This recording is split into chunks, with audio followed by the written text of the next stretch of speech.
His Majesty's government is considering a youth open border scheme with the European Union for under-30s, potentially reimposing free movement by stealth and making the migration crisis even worse. This policy shift also coincides with potential moves towards realigning with EU frameworks, such as granting more access to UK fishing waters and adopting European food and veterinary standards, with growing concerns about the erosion of the UK's independent policy stance, and that will make a trade deal with the US almost impossible.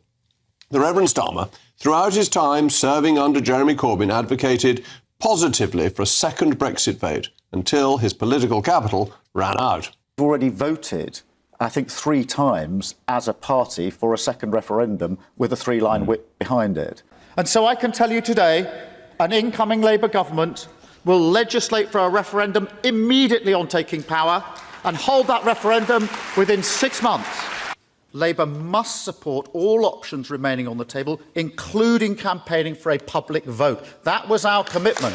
We would call for a general election if the deal didn't get through, but that if that didn't happen, the option of a public vote ought to be available. To this day, a Remainer, the Prime Minister could see this as another step towards the much-wanted by him closer ties with Brussels, subverting the will of the people by the back door. Despite Home Secretary Yvette Cooper's past opposition to rising migration, she has reportedly been forced to withdraw her objections, citing a capped reciprocal agreement that would have minimal impact on net migration, but we'll have to see about that. So, are we finding the fishermen being thrown overboard if the government concedes long-term fishing rights without delivering tangible improvements for UK fisheries that make it harder to rebuild UK fishing, which was so badly damaged by EU membership?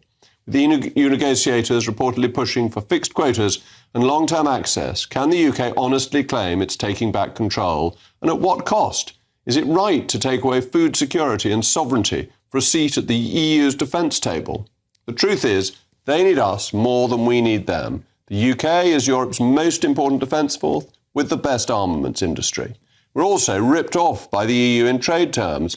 We buy over 3 times as much food and agricultural produce from them as they do from us, while keeping food out from equally safe countries.